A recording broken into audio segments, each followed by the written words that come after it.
俾你落 PR 咧，佢增長咗。台灣咧就話有好多人，哎呀，我都過咗1年咯，做生意過咗1年咯，點解唔俾我嘅？咁啊，有台灣身份證嘅機會變咗做得個居留權嗰種咧，佢就為之最失望啦。哦，咁一定好多人失望噶啦。就到英國都跟隨呢件事。咁問題就嚟啦，佢突然間將5年咧就變咗10年。咁就算你10年之後，如果你冇 B2水準嘅英文，你一樣留唔到底。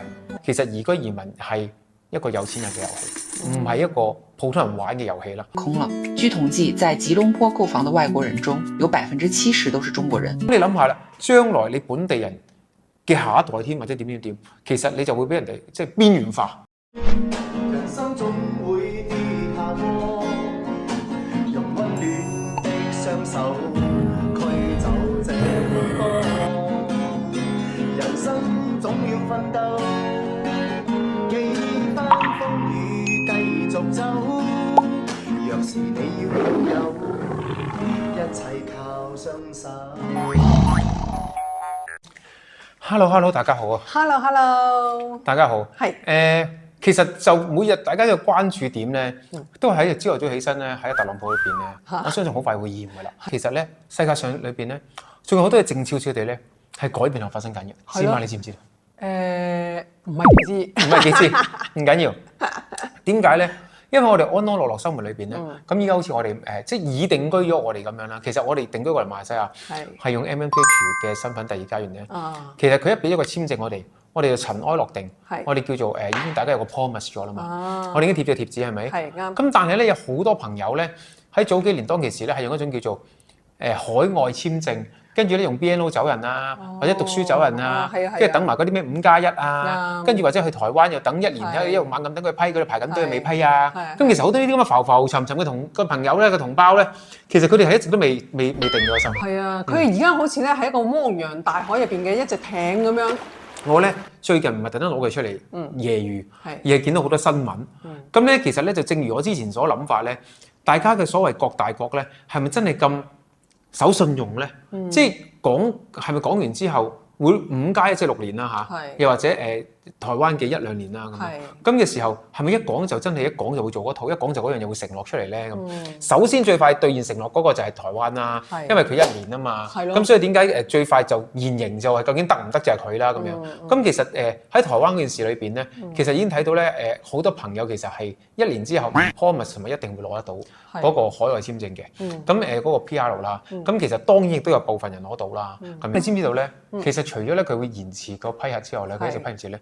最近咧，佢仲將嗰個年期可以話俾你落 PR 咧，佢增長咗。哦，嗱，其實咧呢件事嚟講咧，我會覺得，點解嘅？以前我細個嘅時候咧，都有人移民噶嘛。咁你主要你俾咗一筆錢，咁咧外國咧就會俾一個 PR 你。咁即係呢一個係一個 promise 嚟嘅。司馬，你真係錯啦。係咯。咁咧依家咧，其實台灣啊、英國呢啲等等咧，其實你唔係俾一嚿錢佢，你唔係做生意移民咯，或者唔係海外投資移民啊嘛。你係用另一種模式或者做生意啊，或者係一個叫做救生艇啊。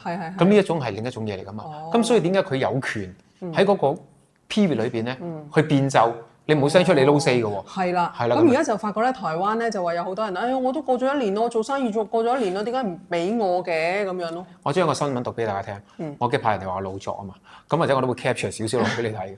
咁咧喺最近咧，台灣就話咧為防止大陸透過港澳移民對台嘅滲透，你留意呢啲點啊？佢個藉口係台灣官方咧就研究咧調整港人居留滿1年可以申請定居嘅規定。呢件事咧係1個月前多嘅新聞嚟嘅啫。咁咧而改為4年，即係由原本只不過居留1年，咁咧就變為4年。咁1至4喎。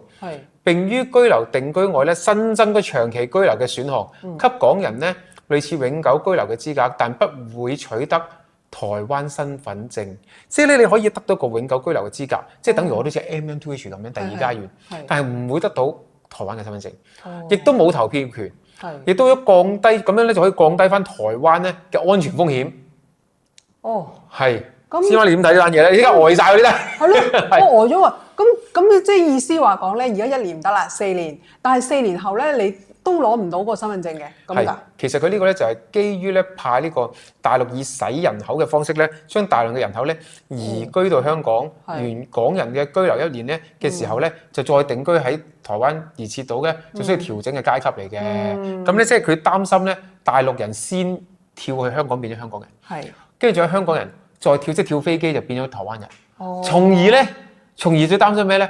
跟住佢有投票權，咁佢就係左右佢政黨嘅投票嘅選項啦。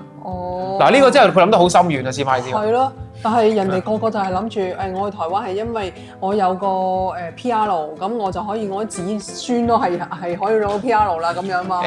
咁其實呢件事咧，你唔可以話佢錯，佢有個好長遠嘅諗法。咁點樣叫防止個漏洞啦？咁樣。咁但係某程度上咧，最大嘅損失者係邊個咧？就係之前已經申請咗，跟住就住咗1年，一直等緊佢批，又未批，跟住已經無端變咗4年咧，由1變4嗰種咧。咁嗰種咧，而且由本來有台灣身份證嘅機會變咗做得個居留權嗰種咧，佢就為之最失望啦。咁一定好多人失望㗎啦。咁可能好多人就會覺得，哎呀，咁我又要揾路走咯。冇得再走㗎，其實仲可以走去邊？係啦。我想講俾你聽，英國重大件事。係啊。繼台灣否決咗呢件事之後咧，就到英國都跟隨呢件事，係咁樣嘅調翻轉上嚟。一齊雙響炮，嘟咁啊！點解咁講咧？因為英國咧最近亦都出咗個新聞，亦將會由最少5年延長到10年。對英國經濟同社會有貢獻嘅人，先至有機會經評分之後縮短計算時間。細節會喺今年稍後諮詢公眾。相對其他移民途徑，白皮書將嚟自香港、烏克蘭同阿富汗，為逃避衝突或者迫害而移居英國嘅人，獨立於其他途徑，列為人道簽證安排，並強調政府會繼續維持呢一啲安排。不過亦都話要確保配合英國嘅收容能力，令到移民順利融入社會。呢份4度提及香港嘅文件，冇講明目前通過 BNO 簽證5+1申請永居同入籍，以及英國入籍試同英語能力評核係咪會受新建議嘅影響。白皮書表明，政府支持移居英國嘅人道途徑，細節會喺適當時候公佈。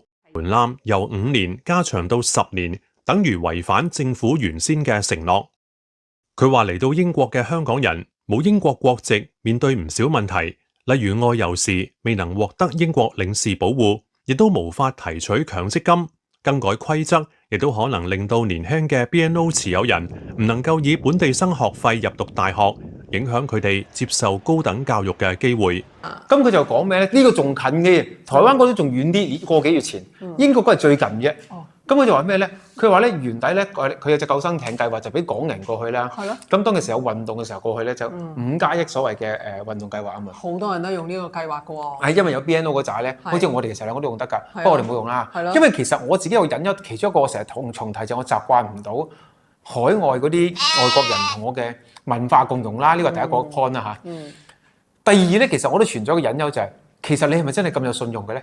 因為我同你非親非故，你無端端話收留我5+1之後咧，就會收留我，就成為國民，即係咁大隻鴿乸係咪真係隨街跳咧？其實我都有個疑問，不過我唔講，因為好似未發生就好似侮辱咗人哋國家嘅國體，我就唔想講啦，就係。咁但係的而且確依家咧就真係俾我估中咗。係咯，其實你幾年前咧，你已經諗。人哋有冇咁好死啊？你已經有咁講㗎咯喎！我成日都講嘅，不過我私底下講，我唔喺公眾講。成日覺得5+1就算佢唔係縮骨都好啦，中間都有啲嘢可以改變，或者佢遇到一啲問題，佢重新調整佢政策，正真係發生咗啦。我唔知而家第幾年啦，第4或者第5年咧，而家去到差唔多嚇。咁問題就係嚟啦，佢突然間將5年咧就變咗10年，咁而且咧個門檻仲要提高。嗰啲直接可以留翻喺度5年嗰啲人咧，呢個專業人士啊、醫生啊、律師啊、工程師啊、護士啊，其實我本來可以合法嘅，我係工程師。咁咧嗰啲就可以5年之外咧，其他嘅人咧就要用10年。咁而且唔係咁簡單啊，佢嘅家屬同埋佢嘅申請人咧，都需要達到 B2 嘅英文水準。喂，B2 英文水準好高㗎喎。B2咧係流利嘅英文，即係大學流利英文嗰隻。咁甚至乎有啲專業 terms 嘅啲咁嘅。咁咧。即係而家你咁嘅情況之下咧，其實有好多人咧你知嗰陣時啦，即係有個 BNO 又話走過去啊，即係賣茶水又走過去啊，個個走過去啲咧，呢個就賴嘢啦。係。咁就算你10年之後，如果你冇 B2水準嘅英文，你一樣留唔到底。哦。咁跟住第二個問題就係咧，佢亦都未有釋法話究竟，即係佢因為佢立法啊嘛準備。係。咁但係佢未釋法就話，究竟呢一個規範跌唔跌落去香港人呢一堆度咧？因為而家香港人呢一堆度好笑嘅，你知唔知？喺英國裏邊咧係跌到難民嗰堆嘅，即係同烏克蘭嗰堆一齊嘅。係咩？即係香港人以難民身份係留喺英國嘅。哦。咁咧，因為佢未有身份證，咩都未有噶嘛。係。而且咧喺呢一刻咧，佢哋又冇得讀書啊，又都冇出國，出國又冇嗰啲領事館庇佑佢，又冇呢咁嘅嘢嘅喎。咁所以其實佢哋遇到好多問題嘅喎。咁又留喺嗰度又冇得免費讀書嘅喎。咁足足要10年喎。喂，呢一下就有問題喎！啲人初時一過去就係諗住，我個細路仔有免費讀書，我梗係即刻過啦咁樣嘅喎。係讀大學嗰啲又冇得免費。咁咧喺咁嘅情況之下咧，即係佢依家可能小學中學都免費，但係大學嗰啲冇。哦。咁咧跟住咧，另外仲有一個問題係咩咧？佢而家未釋法咧，咁你變咗嗰啲人咧都存疑啦。咁唔通我由5至10年之間一直喺度等咯？等到你釋法或者點樣先再決定咩咁？其實佢哋全部一個迷茫嘅狀態，比著你都會好迷茫。佢仲迷茫過當年我哋 MM2H 無端轉政府轉部門啊！佢比嗰個情況還要迷茫啊！即係因為嗰個最多你蝕咗個申請費啫，係咪先咁講？你而家迷茫到我嘥咗5年喺度，跟住又買咗樓啦好多嘢啦。咁我一陣讀一個俾大家聽，有個親身嘅故事咧，點樣使咗幾百萬，跟住乜都冇嗰啲咧。咁咧，依家就係你咁轉一轉咧，佢究竟走定係留咧？定係重新再盤算過，定係繼續死忍10年先再算？死忍10年，如果跟住過唔到關嘅，又再死忍，咁忍到幾時咧？佢邊一個咧係兩邊國家都冇身份嘅人。以前咧，我其實有聽過有一啲人咧移居英國嘅時候，佢就話5年好快過啫。咁我唔緊要啦，我捱5年，跟住我仔女已經喺嗰邊 settle down，咁我就可以去邊度都得啦。或者我翻嚟馬來西亞，即係有人係咁樣講嘅。咁但係而家咪變咗冇咯，唔可以咁樣做喎。快啲 like、share 同埋 subscribe 我哋嘅影片啦！而且咁做之後咧，好多人打算打退堂鼓。究竟係咪要翻香港咧？係最 update 嘅消息嚟喎。非常之 update。係咯。咁咧，所以我咪就話咧，大家個心去晒特朗普啊、Bitcoin 嗰度咧，其實大家冇理晒呢啲嘢。其實而家全球咧，所有嘅移民計劃或者移居計劃咧，只不過留翻係一個有錢人嘅遊戲。其實已經係冇晒啲嘢。咁咧，而其實同步地 MM2H 都 upgrade 咗自己嘅申請條款之後咧，難聽啲講句咧。平價移居或者移民計劃呢啲遊戲咧已經完咗㗎啦 ，game over 咗。咁其實就算講真，我都覺得 MM2H 唔係算平㗎，只不過係相對其他平㗎咋。即係因為你買樓加埋所100萬，其實都200-300萬啦。有好多人攞唔出嘅，即係唔係個攞得出啦。咁即係其實你有500-600萬至1000萬身家嘅人咧，先可以諗呢啲咁嘅遊戲咯。咁其實真係唔係個個可以諗，所以其實翻原本最初，其實移居移民係一個有錢人嘅遊戲，唔係一個普通人玩嘅遊戲啦。佢話呢個咧就講呢個，我唔係呃大家嘅。港男賣樓呢個幾時嘅新聞咧？係25年3月嘅啫嚇。係。咁咧就港男賣樓，但帶住300萬咧，就冚家移居英國，就洗突回歸回流，就感嘆咧錢又使晒咧，翻嚟屋又冇買。咁咧近年有唔少香港人咧喺英國嘅時候咧。甚至乎賣埋樓先講，因為佢唔賣樓咧，佢實在冇幾百萬過去生活啦、租樓啦，或者各樣嘢嘅。即係賣香港層樓過去。跟住賣光晒嘅自住樓，佢同屋企人咧去英國，短短3年咧就花光咗所有積蓄，僅剩幾十萬，無法維生，唯有回流香港，使咗200幾萬頂唔順，計嗰條數咧頂唔到6年，5加方案啊嘛，不過盡快回流，都仲有條生機。但係問題咧嚟啦，問題就係如果依家變10年嗰啲，究竟佢係咪有500至1000萬去頂住落去咧？嗱，呢個就係呢個係一個好重要問題，因為好多人就諗住，我捱到，我捱咗呢5年就得啦咁樣咯，即係有人係咁諗嘅。但係而家變咗10年，佢哋真係要諗下咯喎。佢話呢個咧係現代香港人嘅悲歌啦，真係唔知點樣去過到呢一關咁樣講。咁啊呢個都唔係唯一嘅新聞啊。咁啊其實。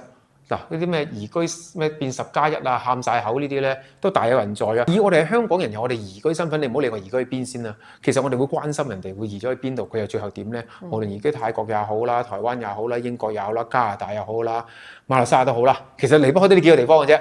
咁其實依家咧，台灣咧總括嚟講咧，已經陸沉咗㗎啦。即係基本上你去咁樣變4年，咁跟住仲要唔俾身份證，淨係俾呢一個居留權咧，我相信會選擇嘅人咧好少。咁嘅樣。而且你知道依家台灣同中國之後咧，日日都你講嗰句我講一句咧，令到大家都好不安嘅。咁冇人會揀個咁嘅地方去住啦。再加上佢係咁多地震啊，各樣問題啦咁樣，經濟亦都俾大陸制裁而鉗制住啦。呢個無可厚非咧，係一件幾煩惱嘅事嚟㗎，係咪先咁樣？咁英國咧自己經濟又唔好咯喎，即係佢拱晒你嗰班所謂有啲錢啊，唔係有錢啦，係有啲錢嘅香港人，咁樣褪晒過去咧，就喺呢5屆咧就使晒啲錢。依家咧使咗5年加年之後咧，發覺咦仲有啲 power 未使晒喎 ，extend 個5年再使先咁。其實你邊度夠佢諗啫？佢擺到明就度你身家嚟啊！呢單嘢。其實有啲人咧，佢會諗，佢計啦，好啊，啱啱好啊，5年後咧，我個仔啱啱上大學，咁啊啱啱好，佢咪唔使大學咪唔使錢咯，咁樣點知死啊！而家要10年嘅時候，個仔都讀完大學啦。正所謂俾佢反算你呢單嘢。係咯。係咁跟住佢嘅即係其實好簡單，5+1要死嗰啲捱唔住，好似頭先個新聞咁翻轉頭咯。仲捱得住嗰啲人 ，OK， 你有實力，俾多5年你捱，使多5年錢，其實最尾贏家係邊個啊？咪就係英國嘅，咪英國咯，因為佢成個英國已經好窮到痹，你都知道有啲省又話要破產添，咁啊佢仲唔攞晒你嗰啲錢係其實係咁樣用啊？你嗰啲買樓啊、租樓啊各樣嘢，唔係特登揶揄班人啊，而係即係我國外嘅旁觀者睇到件事，某程度上就係咁樣嘅一回事咯。講真，佢有幾好心要無端救你咧？即係我嗱，即係你唔好話黑心啲講句啊，就算你香港幾年又好，以前簽咗個咩約又好啊，都咁多年啦，你有事所謂會救你有個責任心。似乎有啲太過慈悲啦，即係咁講。咁似乎實際用途多過慈悲啦，我自己覺得。我覺得佢係想賺香港人錢啦。有一個藉口嘅慈悲啦，我自己咁講。好啦，你移居美國從來都冇話呢啲咁嘅俾移居啦，咁即係冇呢回事㗎啦，係咪先？咁跟住就只有加拿大又有咯喎。加拿大亦都係同一個情況，我唔再揾新聞講啦。其實佢都係 extend 咁耐都未批到出嚟，越嚟越褪，一批一批咁褪，未批到，而且話佢有手續同埋緩慢，話太多人申請。其實佢應承咗你，亦都係內都完全批唔到出嚟，喺度一路問個得個等字咁樣。好啦，咁最尾數嘅時候，泰國講真，大家唔太去咩嘅，即係唔太去關注，或者唔係好多香港人會選擇移居嘅。最尾選擇到馬來西亞啦。馬來西亞，我而家唔係特登話要叫大家馬來西亞移居，或者係講馬來西亞幾好。我想講係你咁數政治嘅時候，以減除法嘅時候去除法，其實你得翻個馬來西亞叫稍為有得考慮下嘅一個地方嘅先係咪？即係你仲有啲咩地方可以俾你去選擇咧？其實好似真係唔多喎。其實就係基於我之前嘅種種因素咧，所以點解我一下就揀馬來西亞？雖然我冇身份證我都揀咧，我唔想有個顧慮 and 猶豫咧。即係你話，到期時原來搞咁耐，最後都係得嘅。即係你搏到得嘅，真係你即係你批到個咯，攞到個身份證，你咪開心咯。咁但係唔得嗰啲就長期喺度憂住心嗰啲，我真係唔想咁生活啦。咁佢馬來西亞有個好處嘅，佢係批咗俾你先過嚟嘛，而唔係你嚟咗之後先慢慢等噶嘛。好似我嚟咗咁耐，佢完全冇喺佢 visa 裏邊反過口任何嘢啦。so far 嚟講啊，咁變咗我都係好安居樂業咁喺度做嘢，或者生活，或者喺度即係做我自己要做嘅事。係啦。咁其實我用翻我嘅代價攞個簽證去咁樣嘅生活，咁其實一個冇得失嘅雙贏嘅一個局面。但係調翻轉你想賺人哋個 PR 咧，你見到其實啲係相當困難嘅㗎。咁所以其實我勸大家，如果既然每一個人喺定佢自己嘅地方要穩定，要唔穩定咁唔穩定咗嘅時候咧，我諗唔好再亂咁喐住啦。因為你再依家喺呢個 moment 啊，特朗普哋喺度搞事，你再喐咧，你都好煩惱㗎。咁而且即係馬來西亞。對於你嚟講，如果你覺得平咧，早贏咗啦。你依家未嚟嘅，即係你都唔係覺得平㗎啦。咁樣，咁所以咧，其實咧，總有一種人咧，會成日都想過嚟嘅。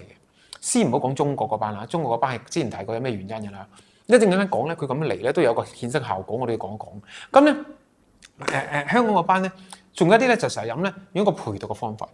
但係咧，我覺得香港嘅夫婦咧，係比較偏於唔捨得兩公婆咁樣分開，掉低個老公喺香港做工，而由個老婆過嚟帶住細蚊仔，你點睇啊？先嘛？香港人係比較少嘅，咁一係係咪因為佢哋比較恩愛咧？唔係因為定係佢定個女人比較依賴咧？冇咁獨立，即係點講咧？好比較少啲啦。其實都有嘅，但係比較少啲。但係咧，我見到中國嘅女人咧係好犀利嘅喎。最近我無論好多陪讀媽媽嘅喎。最近無論見到嗰啲即係識到。中國嘅朋友又好啦，後生嘅又有啦，年紀大啲嘅都有啦。咁或者即係做咗朋友之後咧，我發覺原來大部分嘅中國女性咧，佢哋好能夠同老公咧分開生活。即係你有你搞你嘅嘢，我有我搞嘅嘢，有需要大家揾同埋幫忙都唔緊要。但係我唔一定要黐住你，我都生活到㗎噃。即係無論揸車又好，做生意又好，我獨立自己搞所有嘢都好。其實唔需要有個老公喺側邊嘅，而且係好獨立，甚至乎有時佢做得好過老公。係啊係啊，真係。即係㗎。咁即係好似話講我係一個女人，就係可以做晒所有嘢嘅。咁做公司啊，照顧細路仔啊，開車啊，去邊度啊，旅行安排旅甚至乎行啊，建立生意。係啦，或者係或者帶翻細路仔去見個老公啊，哇，全部都自己做到嘅喎。湊埋仔，甚至乎照顧翻老公照顧。係喎。咁咧，其實呢個我覺得呢個係我大開眼界咧。原來中國嘅女性咧，我唔知係新一代定係點樣啦。佢哋係完全好獨立個體嘅，佢哋唔需要同老公話一媽要點，因為你揾到佢咩都係揾老公。哎呀乜咁，佢哋冇呢樣嘢嘅喎。即係佢哋好興咧，就係咧即係老公同老婆咧分開異地生活咧係好平常㗎。係啊。所以點解而營造到咧？馬來西亞有咁多中國陪讀啦，同埋有咁多人會嚟移居，甚至乎自己淨係帶住細蚊仔嚟移居，都有咁多人嚟咧，就因為佢唔需要一定要一家人。你話有時咁多人點解咁經濟咁好，咁樣可以咁過到嚟咩？有啲真係抌低個老公繼續喺度做生意啊，打工嘅高薪厚職啊，大有人在咧繼續兩邊生活咧。咁其實佢哋完全係覺得冇問題㗎，亦都唔會覺得減到大家夫妻之間嘅嘢㗎噃。係啊。師傅你接唔接受到呢件事咧？其實如果一當初我係一定要翻喺香港度做工，跟住你又係要你同帶住兩個細蚊仔過嚟。你接唔接受到啊？其實我接受唔到㗎。其實呢一件事咧係喺我爸爸嗰代咧已經係有呢一樣嘢啦。嗰陣時我爸爸就話講，我爸爸翻中國度開廠，咁我媽媽你爸爸試過咩？就我媽媽就喺香港度照顧啲細路仔。咁當其時咧，佢哋選擇咗唔會咁樣做咯，因為佢覺得夫婦分開咧，咁始終感情會越嚟越淡咁樣咯。咁所以就會覺得都係全屋企人啦喺埋一齊生活係會比較好啲咯。所以我都唔係好明嘅，呢個就係大家一齊留言討論啦。即係我唔係特登話中國嘅夫妻嘅感情就即係比較薄弱，而係我見到嘅事實就真係咁樣。即係大家好少話一定要楞住大家嘅咁樣，我真係好少見得到。咁第二個 point 係咩咧？呢個就緊要啦。呢個影響到一眾馬來西亞嘅朋友嘅。馬來西亞的房子要被中國人買空了。據統計，在吉隆坡購房的外國人中，有70%都是中國人。為什麼中國人會熱衷於購買馬來西亞房產？看完你就明白了。首先，馬來西亞對外國人的購房政策非常寬鬆，誰都可以隨便購買，而且還不限購，這無疑給了很多中國人更大的自由度。其次，馬來西亞的房價相對於國內是非常便宜的，國內一線城市房價動輒10萬每平方米，吉隆坡市中心才2萬每平方米。不僅如此，馬來西亞的房子是永久產權，而且沒有公攤面積，買了房後就連下面的地基都是你的。此外，馬來西亞房子的租金回報率非常高，特別是在吉隆坡大都市，年租金回報率可達6%。說實話，這比存在銀行的收益還要高，100萬就能拿下一套吉隆坡市中心的房子，交房還附贈精裝修，每個月5-6千的租金，孩子從小就能接受國際學校雙語教育，贏在起跑線上。大家要睇到頭先嗰個短片咧，就大概唔使我做個形容啦。即係其實而最後衍生只有中國朋友先大量會嚟馬來西亞嘅時候咧，衍生咗一個反應，就係咧最尾會係你哋嘅樓價會大漲，市中心同埋啲重要嘅地段。咁但係咧嗰啲擁有人咧 ，sorry 就並非你哋本地人，就係中國人。中國人亦都唔係香港人，因為香港人嚟嘅成分好少嗰啲人數。其實最尾就中國大陸咧嘅朋友咧就擁有晒啲重要地段啊、地皮啊，可能嗱我即係直情講話地點啦，即係 KLCC 帶水啊，Dexter Park 帶水啊 ，Mont Kiara 帶水啊，Damansara Heights 嗰啲咧老牌嘅有錢咧都可能會俾人哋佔據咗一大部分。咁你咁嘅情況之下咧，其實就會變咗本地朋友咧，佢哋只能夠買嗰啲所謂佢哋買得起嘅便宜樓啦，即係可能50萬啊或者60萬樓下嗰種啦，咁而會堆咗去啲偏遠地方啊，咁嘅生活。咁其實呢樣嘢咧，我好相信咧，就等於 copy 咗當年我哋喺香港咧，我哋可能要住喺新界、九龍區、尖沙咀嗰類嗰啲咧，就係要都唔係香港人，唔係香港人啊，就變咗嗰啲中國嘅有錢人住嗰啲。你覺得師傅，你覺得會唔會有咁嘅情況出現咧？會啦，就算而家未有即係未咁嚴重嘅時候咧，你知我見到有啲區咧，真係全部都係中國人㗎。其實好簡單睇嘅話俾你睇餐廳就知。係啊。其實你見到有幾多中國餐廳，你就大概估計到有幾多中國人喺嗰區嘅。係。因為中國人食嘢就好簡單嘅，中意食嗰啲酸菜魚啊，嗰啲咩湖南菜啊，辣嗰啲啊，跟住咧就辣味火鍋啊，即係呢係呢幾味㗎，主要係。咁你見到係呢幾味餐廳多嗰啲咧，你就知道已經變咗中國區㗎啦咁樣。咁其實咧喺咁嘅情況之下已經係現實化咗㗎啦，因為其實咧依家市中心啊好多嗰啲所謂 Airbnb 自己有時住下啲樓啊。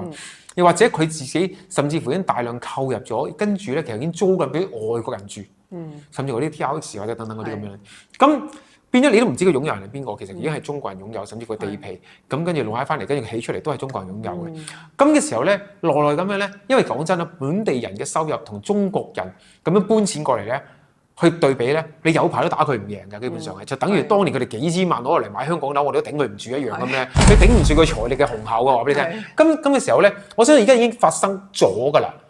爭在係未變到有衍生反應而令到你贏有聲嘅啫。我真係覺得係咁樣。咁我覺得如果依家大量咁樣中國人佢繼續過嚟生活，而個簽證咧最大問題就係佢冇限購，亦都冇加稅，外國人買亦都冇規範。哦，咁啊係喎。係啦，佢冇限制外國人唔可以買多過一層樓冇嘅喎。冇，佢任何嘢都冇嘅。係咯。因為其實某程度上政府唔明知，某程度上政府知道自己嘅空置率好高。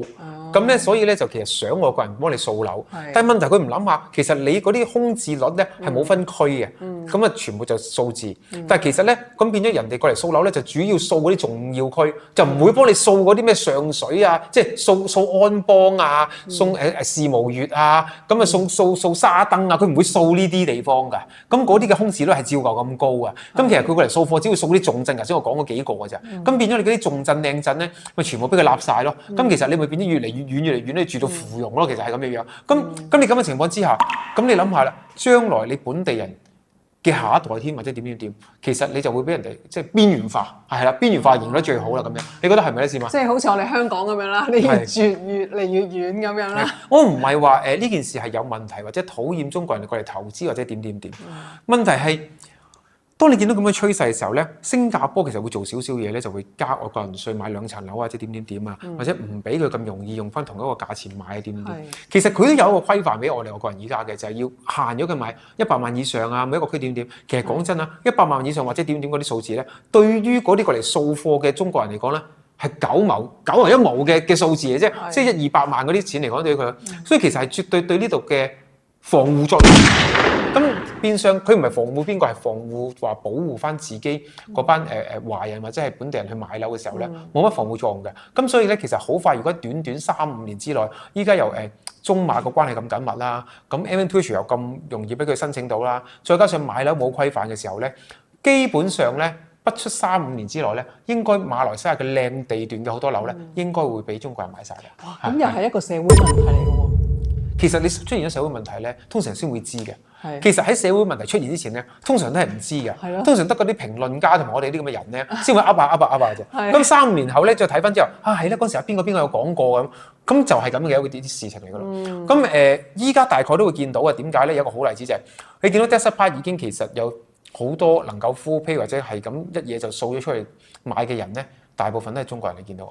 其實你亦都見到 Desert Park 嘅餐廳，亦都好多亦都係變咗酸魚化或者係一個即係湖南菜化嘅。咁你見到今時我就算其實就係新 Real City 都係㗎。咁其實佢成個都變咗中國街啊、食街啊咁樣。南京街。咁你咁嘅情況之下咧，唔係有壞影響。其實某程度上助長咗馬來西亞經濟，就好似當年香港嘅各個中國嘅朋友過嚟旅遊，助長咗我哋經濟，啲 LV 俾佢掃到7個皮一樣。但係問題會有個衍生反應，咁就係你本地人將來要買樓或者靚地段樓咧，你哋基本上冇乜機會進駐咯。你只有喺嗰啲邊皮化，你能夠買樓嗰啲地方度喺度爭嚟爭去，同埋買嗰啲新嘅新市區、新市鎮嗰種咯。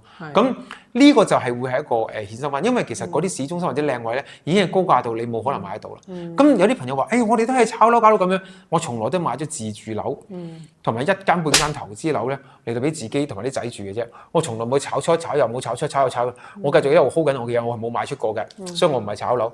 咁你炒樓嗰啲就係咁喺度買貨，或者買一大堆貨，跟住慢慢喺度套現啊，跟住又再轉貨啊，點嗰種先叫做炒樓。咁其實呢一個咁嘅情況之下咧，對個物業市場嚟講咧，長遠係唔係一個健康嘅好事嚟嘅，係咁樣。但係冇辦法啦，而家政府係希望啲空置率減低嘛。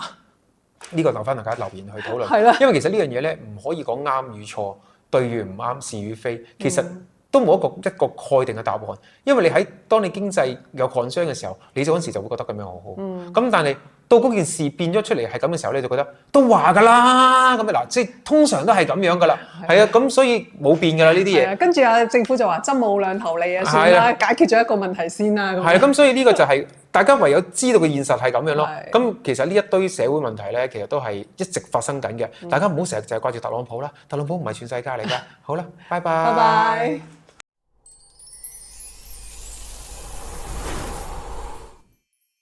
記得訂閱同埋 like 我哋嘅 channel啊！